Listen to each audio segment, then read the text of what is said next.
The following talk was given at the Insight Meditation Center in Redwood City, California. Please visit our website at audiodharma.org.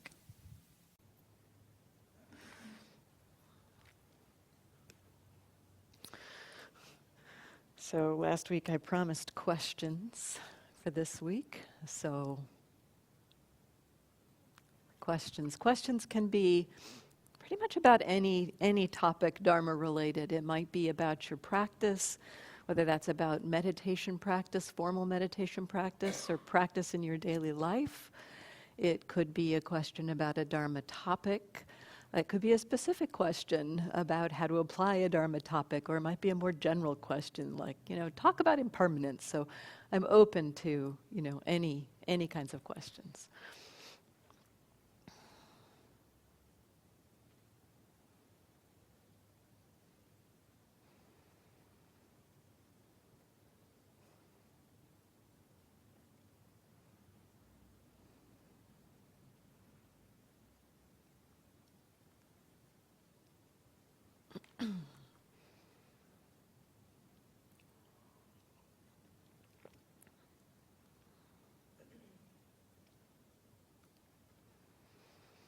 If you have a question, you can think of it almost as an offering to the room. I know sometimes it's hard to ask the first question. It seems the first questions take some time to get out there, and then after that it seems to flow a little bit more easily.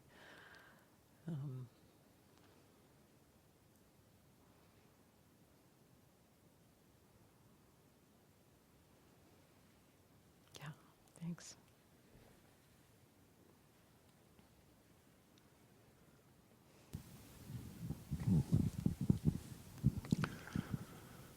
I heard a talk the other day on home, what it means to be or feel at home.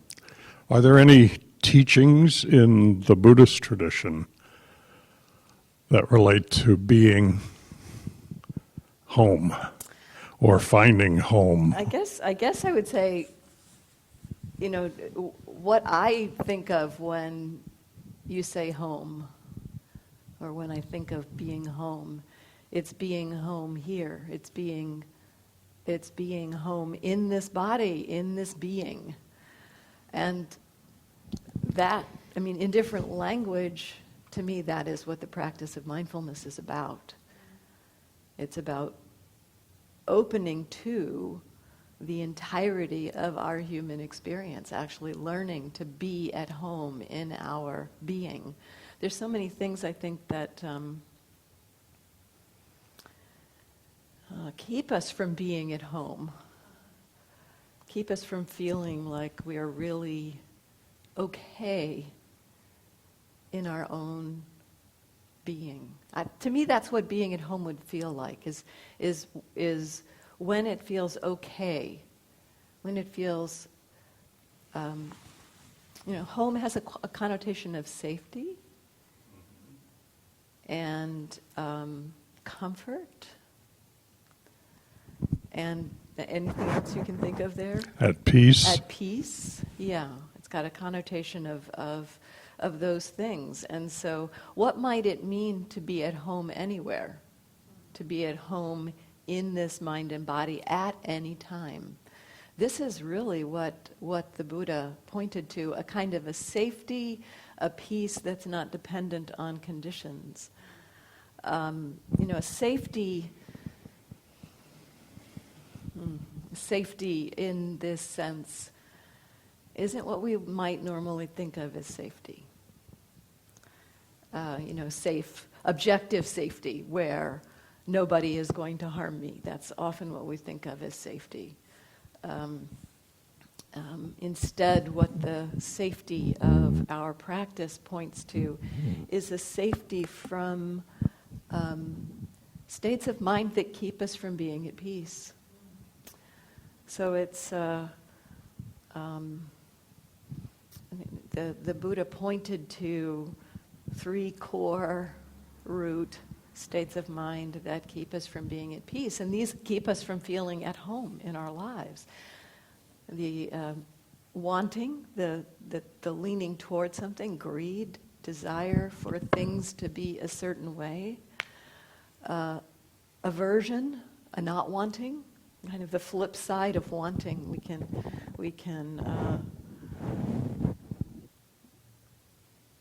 can want something to be not this. We can want to have something. That's more the sense of what wanting is. Aversion is more not this. I have a really clear understanding of this. It's like it doesn't matter what else it is. It's just like, just not this. Anything else would be better than this. That's that experience of aversion. So wanting and aversion. And the political climate, yes, indeed. And then a delusion, a confusion about, delusion's a really broad, it's got a lot to it. I may talk about that a little bit more thoroughly this morning, if that's of interest. But just briefly, there's different kinds of delusion. Delusion basically is keeping us from being with what's here, actually with what's here. It's a kind of a veil that separates us from what's actually here. And maybe we could say that veil separates us from being at home, from feeling at home in our experience. That veil might be experienced as not being present for what's here, so not home at all. Just checked out. So that it might be that kind of veil, or it can be a veil that actually is more transparent, that we can see what's here, or we think we see what's here, but we're seeing from a perspective, actually we're seeing more what we think is here rather than what's actually there. It's, we're seeing things through a filter, view, opinion, belief. This is a huge form of delusion that is not so apparent to us because we often basically don't see our beliefs. We take them to be truths, and those beliefs, those kind of the subterranean beliefs, the ones that we just live in thinking that's the way life is, they really influence how we take in information, what we actually receive from the world. And so that's a form of being separate from what is actually here. And so the Buddha's teachings about being in the present moment asks us to really thoroughly investigate our wanting and our aversion. First of all, to thoroughly investigate that, because the wanting something to be other than it is, the not wanting something to be as it is, they keep us in a state of kind of being off kilter, of being out of balance, essentially feeling like home isn't okay at this moment. Home is not okay. Something has to change. Something else needs to happen. And so the Buddha asks us to investigate that, to look at that. Not to just say, greed and aversion are the problem. I need to get rid of them. That itself would be aversion. Aversion to those states. And so the Buddha asks us, actually, investigation is a key piece of learning. What does it mean to be at home? What does that mean? What does it mean to land here in the present moment? And so we look at our wanting something, to have something that's not here. We look at the wanting to get rid of something that is here. And, the wanting itself, the aversion itself, when we begin to see that, when we begin to explore that experience itself, we see that it's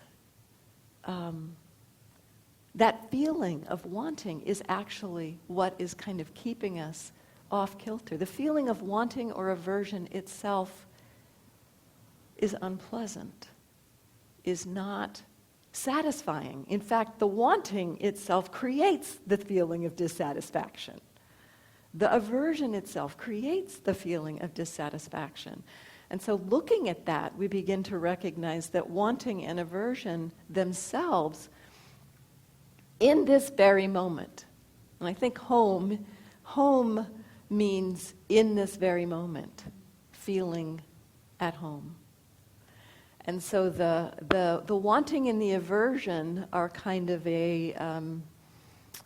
something that keeps us off of feeling at home now, in the belief that, because these qualities of aversion and greed have beliefs associated with them, delusions associated with them, that wanting, the belief associated with wanting, is something along the lines of, if I get that thing, then I'll feel at home.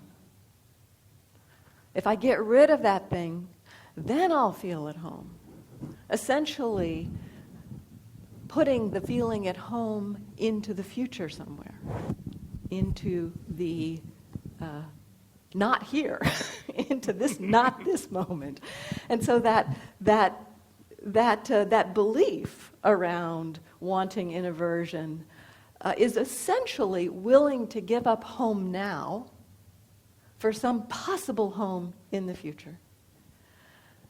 So as we explore that, we begin to see and feel into. So as we open to, the practice that the Buddha pointed to it's hard medicine. It's like, yeah, pay attention to that wanting. What does that wanting feel like? Yeah, it doesn't feel very good. Okay. What does that aversion feel like? Oh, that doesn't feel very good either.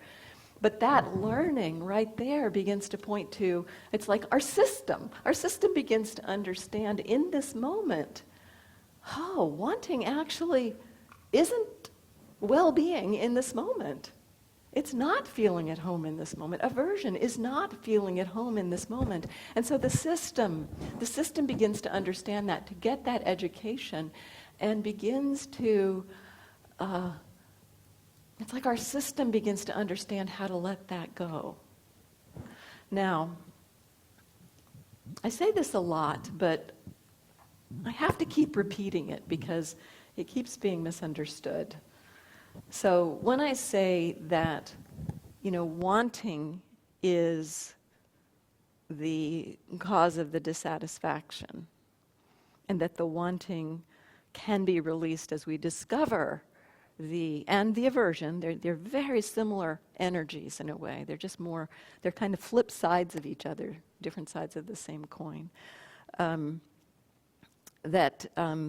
The wanting and the aversion is the dissatisfaction, is the not being at home. And that as those release, we feel at home in this moment, whatever the conditions are in the world.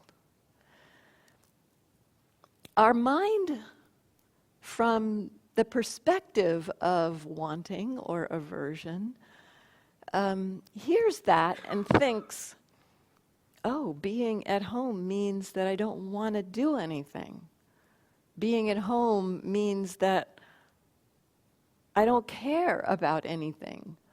Or being at home because I don't want to change anything.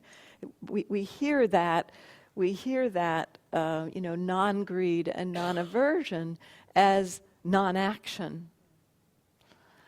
It's like, why would I do something if I didn't want it?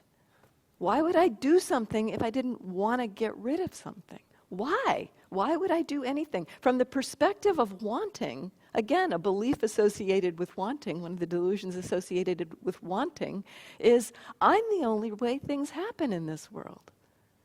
Desire is the only fuel for getting things done. Wanting is the only fuel for accomplishing anything, for doing anything. If I didn't exist, nothing would happen. So that is the belief of that wanting, in their aversion too.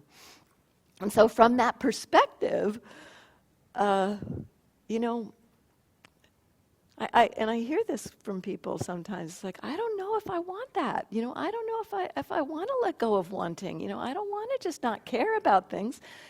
And it takes a little bit of a leap of faith to explore and recognize that actually, as wanting lets go, as aversion lets go, the heart, what happens, as the heart starts to more thoroughly receive this moment, thoroughly be home in this moment, this heart starts like resonating in tune with the world. It resonates to the joys of the world, and it resonates to the suffering of the world. And in that resonation, in that resonance, the heart leaps in joy with the joy and wants to act from compassion to alleviate suffering. And so the qualities of, some beautiful qualities in the heart: kindness, love, compassion, joy, wisdom or understanding. These qualities also have a doing and a motivating quality to them. It's got a kind of intention to act in the world, wanting, and we can tell the difference between them. At least in my experience, the difference between the wanting to have something, the kind of, and the wanting to get rid of something is there's a constricted feeling to that kind of a wanting.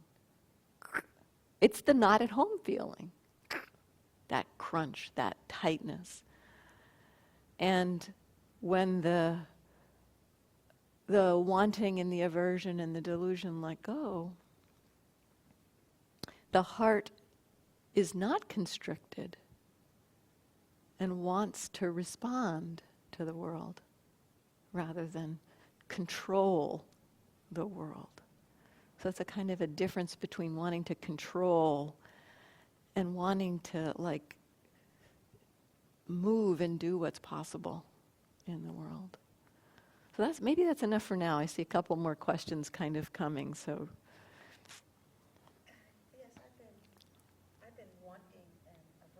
My life.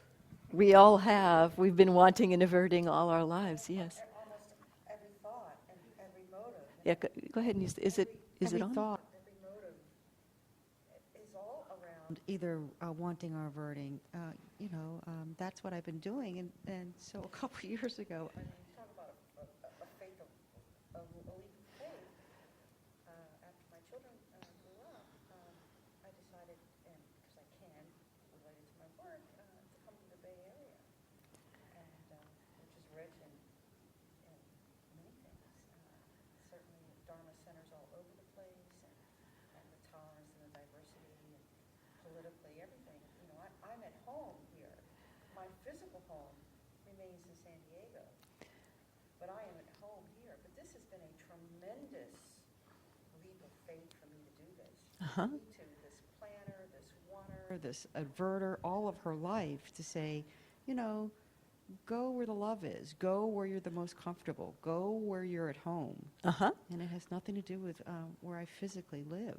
Yes. So it's been quite the journey. So you point to, basically following the heart. Following the heart. There is some wisdom.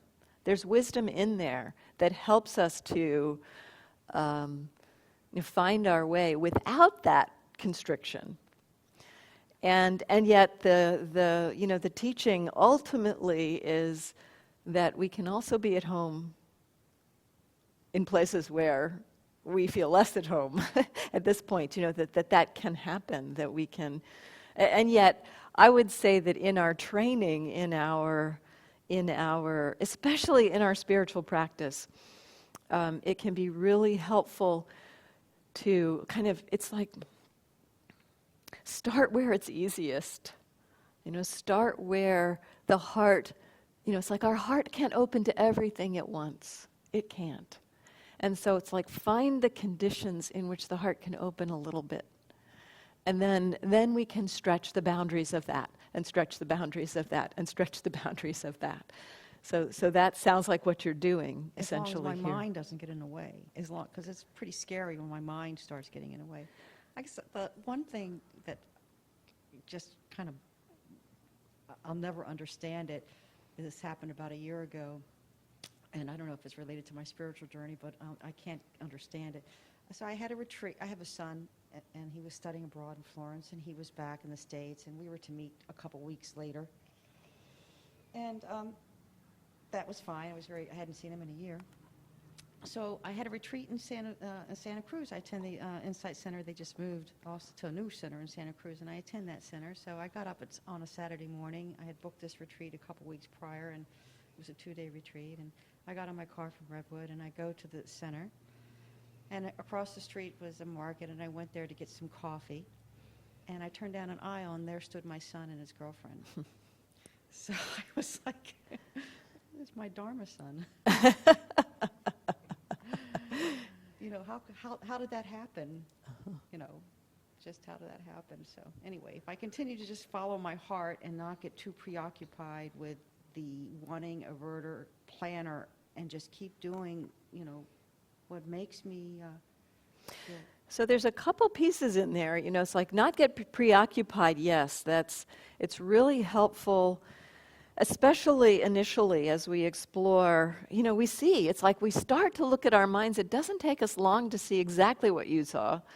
Wow, I've been doing this all my life. This is how I have lived my life. It's like this shows you the power of the delusion of wanting and aversion. Hey, this is how things get done in the world. It's not just you. It's a very human condition that this is the case. And so not to explore what it means to not, what would you use, not give into or use some word I can't remember. Succumb to,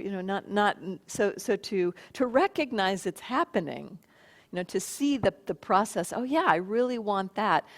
To be curious about that experience itself and see if you can not follow through on it. And we can do that by just kind of saying, okay, yeah, I see that, and I'm just not going to go there right now. I'm just not going to do that one right now. We have this.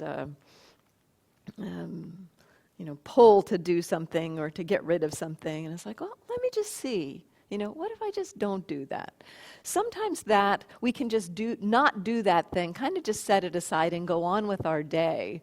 And we just kind of forget about that thing that we wanted to get rid of. It's just kind of like wanting kind of disappears in the background. And that's fine, and that's a way that it begins. It was kind of like a setting aside of the wanting. It's like, yeah, I just don't need to go there. Let me put my attention on this other thing that I know is more helpful. So it's kind of a redirecting of the attention. Really helpful to explore that.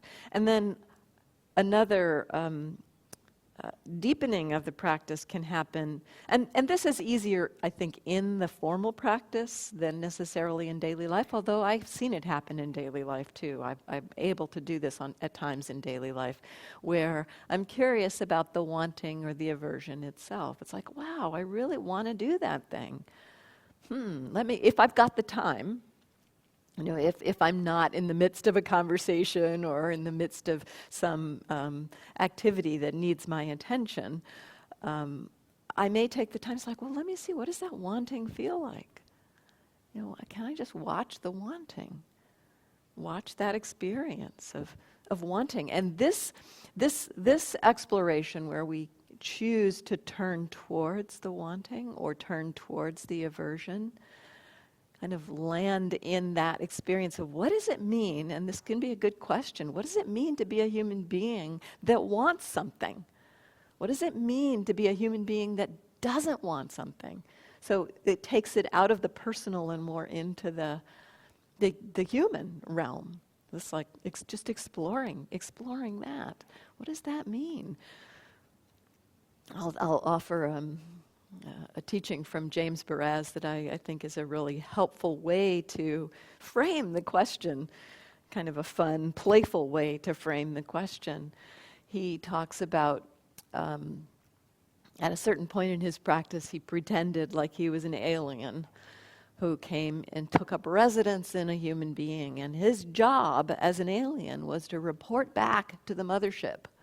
What is it like when human beings feel this? What is it like when human beings feel wanting? What is it like when human beings feel aversion?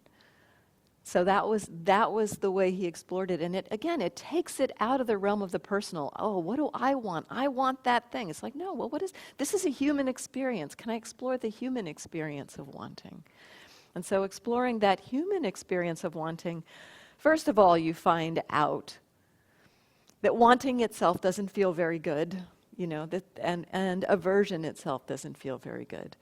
And that, again, that's part of the education that mindfulness offers us, because it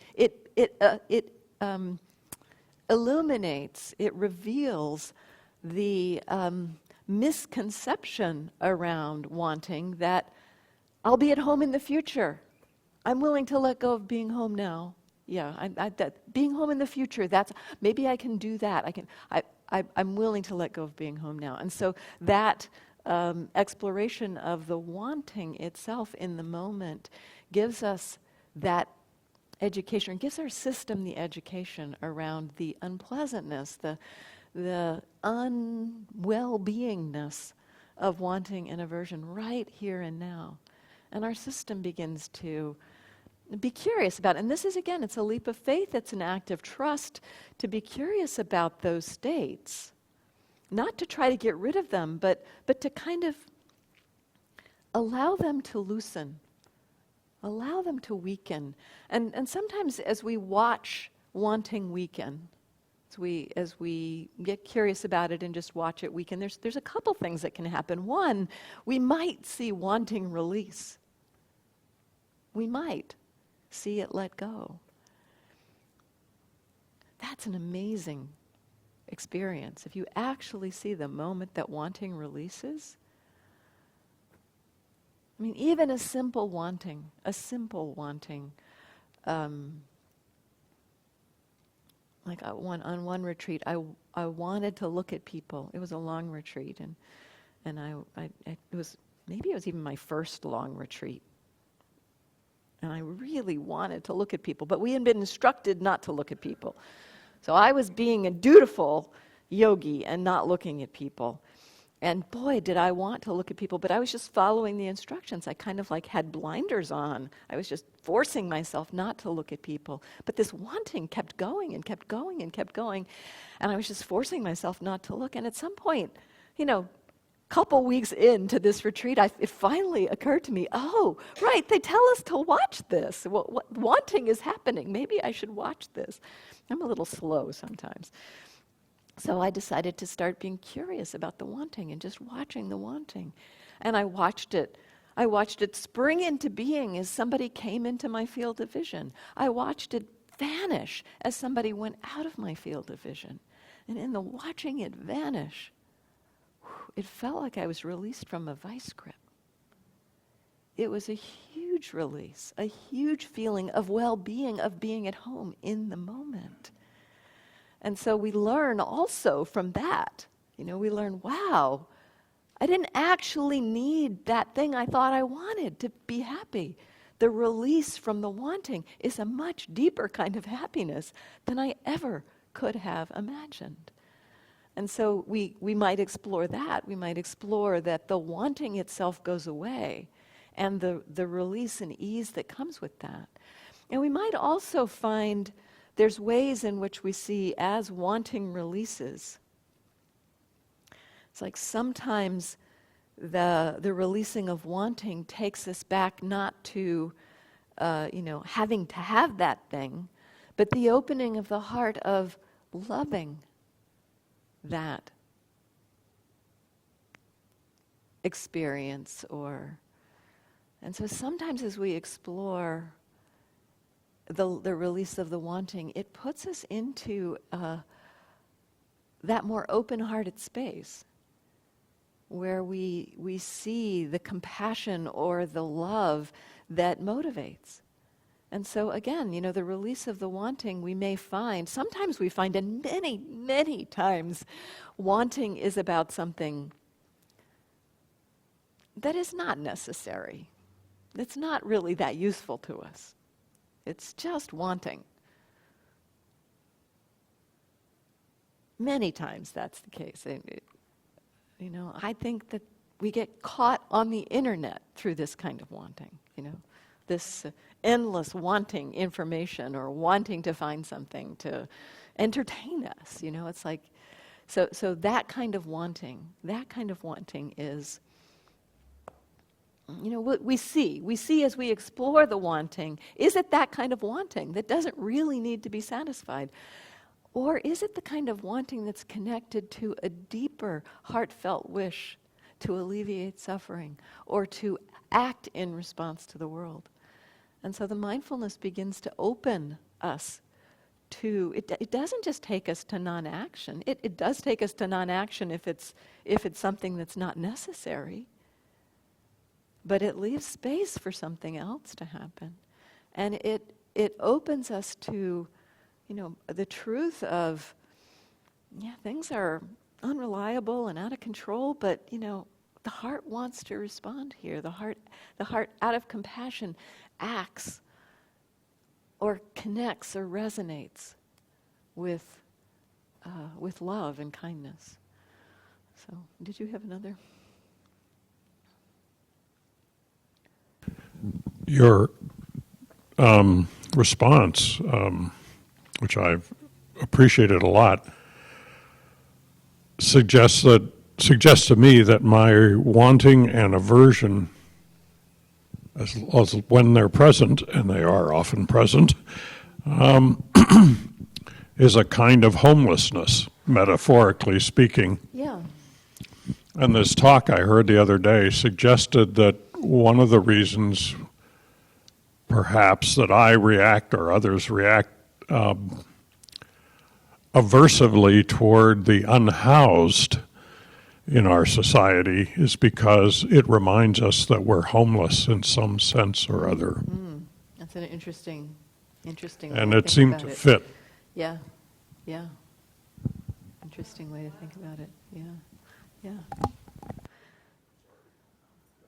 Thank you.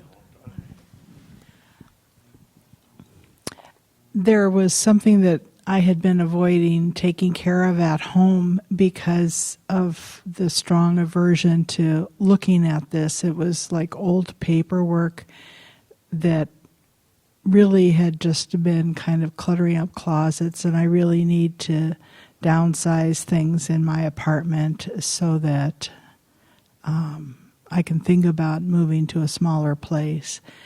And I had been living with the aversion of not going in there for so long because I was afraid of what it was going to stir up in me, because it's all this old financial paperwork having to do with when I was married a long time ago. And as I'm going through there and I'm shredding old check registers and returns and things that I really don't need anymore, and I was just appalled at the amount of senseless spending that we had done at that time when we thought we could. And it made me feel a little bit like less unhappy about my current state of financial affairs, how much it was weighing down on me. And so How much what was weighing down on you? how much avoiding dealing with yes, it. uh-huh. Yeah, Yes. I had avoided going into this closet because I was afraid, okay, it's going to be all the memories of this person and all of the things. And then when I'm looking at it, it's kind of a relief to say, oh my God, thank goodness I don't have $1,500 payments to American Express every month or something. And like, what the heck did we buy? I mean, really. And so, so much of my life has been just stepping back from avoiding, and going into this, I was like, Some trepidation. yeah, there was some trepidation, but then there was that delusion of what was it going to take to make us happy. So, Yeah. So recognizing that you're not in that delusion now, there was a kind of a delight. yeah. And so that's a beautiful thing to recognize. It's like, it's in some ways it's a pointer to things that have been released. Kind of a way of life, views of how to live life that are no longer operating in you. And you feel in this moment now the release of burden of that, or the non-burdensomeness of that. Right. You're feeling not so much the release of it, but that it is not burdening you. Mm-hmm. And almost in that reflection, you see, wow, that experience was much more weighed down than I knew, even at the time. That's how delusion works. Right. We have no idea. So that's a great example of delusion, and how on this path, often we see the delusions that have been let go much after the fact. Mm-hmm. When we come upon something or we recognize something, it's like, wow, that's not there now. Wow, I'm so much happier I'm so happy that that's not there now. So that's another, and just bringing it back to delusion. That's another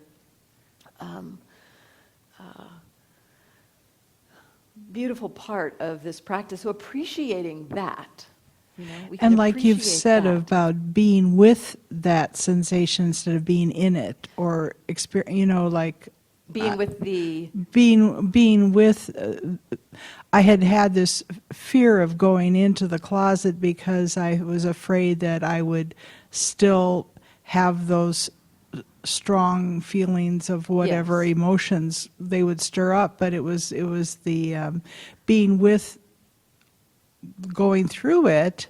That And you it felt wasn't, this. and that it Yes. wasn't so scary, and I was able to deal with it, and I was able to have some neutrality towards what I was seeing there, and just kind of like the light bulb going on about I was avoiding going in there because I was afraid it would rekindle all the feelings. Right. But I was able to see it from a different perspective. So that being with, it sounds like you went into it like, okay, this is a great way to use practice. It's like, wow, there's something I've been avoiding. I'm afraid of it. There's some trepidation. It's like, okay, this is a project.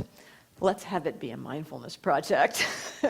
Okay, I'm going to take half an hour. That's going to be my meditation right now of starting to go through this and see what can I be with. And as you point out, the being with, and I love that language. It's so much. It's evocative of what we're trying to do with the mindfulness, to be with what's happening. And as you explored the being with, you saw that the difficult states were not so difficult. You were able to meet them, and it left the space for you to see this understanding of, oh, look at this. I'm happy that I'm not burdened by that anymore. So it creates conditions both for, the more ease with being with difficulty and the revealing of the beauty.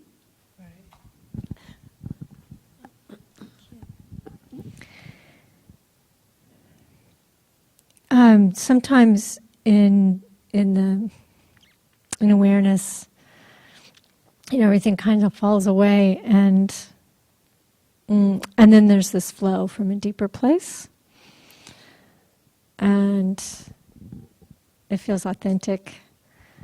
And then, but life circumstances don't necessarily allow that flow to go where it's wanting to go. Yeah. So then this conflict, it's like how to both listen to that deeper self, but then I guess not get attached at the same time. And both my husband and I are going through this, and then we've ended up in the old power play of, well, my authentic self and yours. And our two authentic selves aren't going the same direction, right? So there's that piece, and then there's also kind of this piece, it's similar, but well, so not wanting them. So there's no self here to want anything, just cruising along. And then, well, maybe I should want something. So life can happen here. And then finding that and then getting attached to it. Yeah. So those are kind of my questions. Well, the wanting has no shame. It can get attached to anything. It can get attached to beautiful states of concentration. It can get attached to a sense of well-being. It can get attached to, it's like, as we practice, we open to, really the well-being of not needing to control or to have things in a certain way, and it feels good. In a little moment of habit, which is long practiced, wanting wants more of that. It wants more of that. It's like, touching into that sense of flow. Oh, want more of that. I want more of that. So, the practice keeps coming back to, wanting to be in touch with that. So, as the practice deepens, we can keep deepening that. It's the same work. It's the same work over and over again. It's just subtler things that we want, almost. It's like the mind just searches for something to satisfy itself with. So, watching the searching. It's not even necessarily that it knows what it wants, but it figures there's got to be something out there to want, so let me find it. So what is that searching feeling? So that searching feeling, I find, happens more as we get a little further in our spiritual practice, because the searching comes right into the practice. So it's like almost it gets obscured, because it's like, I'm supposed to want to practice, and so it kind of gets hooked. That wanting gets hooked to the practice and searching for the right practice or searching for something. And so again, it's like when we see that, it's like, oh right, okay, searching is happening. Can I know that? Wanting a particular state, wanting to be resonant with that state of well-being, that's happening. It's not that we have to throw out the well-being. Or the sense that, yes, that's the direction. But there's a way in which the wanting has kind of clamped down on it. It's the clamping down that needs to be released, not the state. And so this is really where observing the wanting bears a lot of fruit. To really, it's like as the wanting releases, we find ourselves more and more in that authentic state. And then the authentic state, or let's just call it a state of allowing what's here to be flowing through. And so the first place you started around, what does my authentic self want? That's what I'd look at, the wanting right there, because that space of really being in tune with this, being at home, really being at home. The wanting is not necessary. So if there's something that it feels like the authentic self wants, that's interesting. So what is that? First of all, sometimes it's like it doesn't even know what it wants, it just feels like it wants. So like, okay, like wanting. So just watch the wanting. Curiosity about the wanting. There are needs that our being has, like needing to be fed, needing to have clothes, needing to, so there are needs like that need to be taken care of. And yet, so what is at the level of those kinds of basic needs and what is at a different kind of level. And so, and there are, I think, different ways that beings' trajectories like pull them. Like, for me, attending long retreat has been a trajectory that has felt like there's a kind of a pull in that direction. And so when it's possible, I do that. And then, in a partnership, there might be different kind of pulls in different directions of that being. That may be what you're talking to about what your authentic self wants. And yet you're in a relationship, and so there's some way in which the exploration needs to be around, okay, given the conditions of this, what do we do? How do we respond? It's like maybe seeing it as a system rather than two individuals, and exploring. There's a way to explore a system. It's not so much taught in this practice. We very much do a mindfulness, inward mindfulness in this practice. But you could even explore it with the tools that we have, the mindfulness in relationship. The one way that can start with, and I learned this from another teacher in a different tradition, Hamid Ali. He, really does a relational practice. And, a way you could begin exploring it is to sit down with your partner and begin, describing what is it like to be here now, sitting with you. And in doing that kind of a relational practice, there's a third entity that is, there's an experience of a third entity there that you can both be mindful of. And what is that entity? What is the direction of that entity? And sometimes, for some entities, it has a direction that it wants to go, and sometimes that entity may say, okay, well then we need to do different things in this space. But you might explore that shared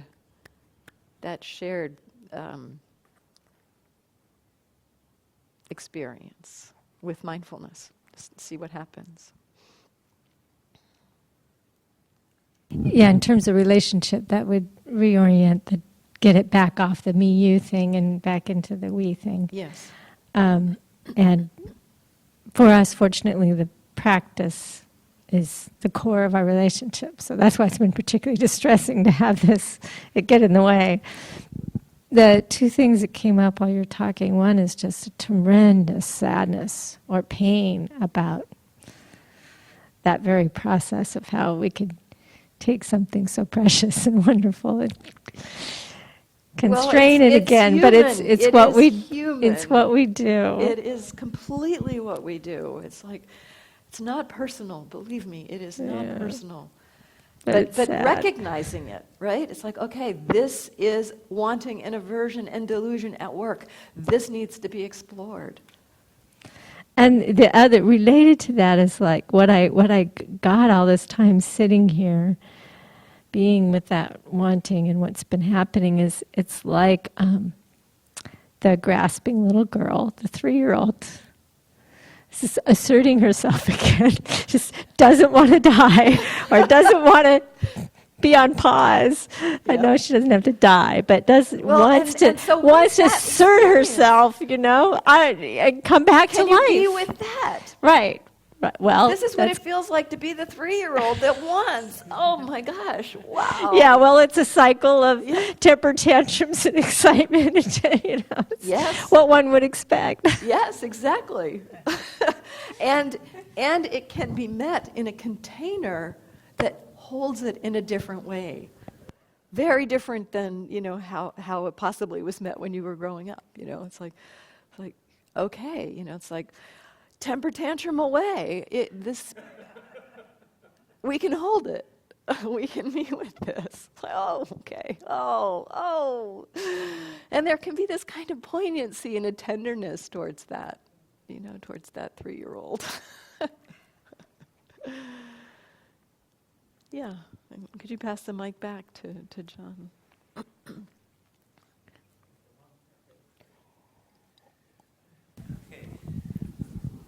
I could never. I know you mentioned moment many times, and It's on, yeah. yeah, and many Buddhists do that. But I personally, I can never find that moment. I always look for that moment, and it's never there. I'm never in the moment. But it's but kind of let me like explain. Let me explain. Okay.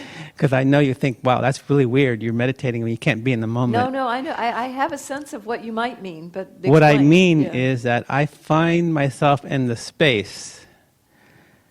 You have 2 moments. In that moment, there's space. And if you look at inside that space, it becomes infinite. Uh-huh. But the space itself is interesting, more interesting than the moment for me. Maybe you can comment on that. So,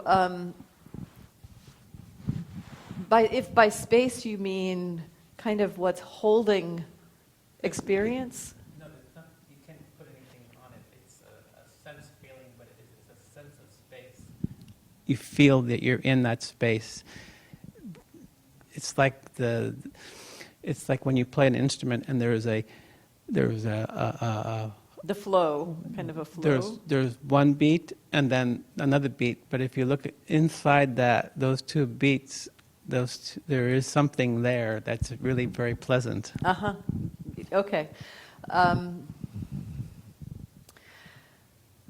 When you say you look in the moment and it's infinite, now that to me, I mean, it's like, I'm just saying. Well, but it but seems like it's really bigger than what it really is. yeah, exactly. I mean, it is. It's like it's everything.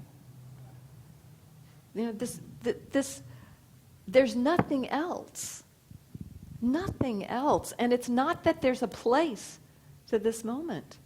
It's already vanishing. It's already. It's. There's no place to land in here and now. It's just. It's like quicksand. It's just slipping. And that, to me, I don't know if this is the same as what you mean by space, but entering into that, the recognition of there actually isn't a place to land in now. There's a kind of a sense of the willingness to be in the slipping away of things and the arising of things. Things arise and slip away simultaneously, and it can be very beautiful. It can also be very unsettling at times. So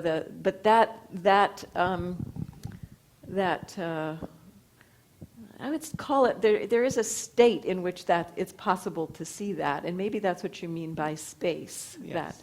That it's a kind of a state, and yet the state itself.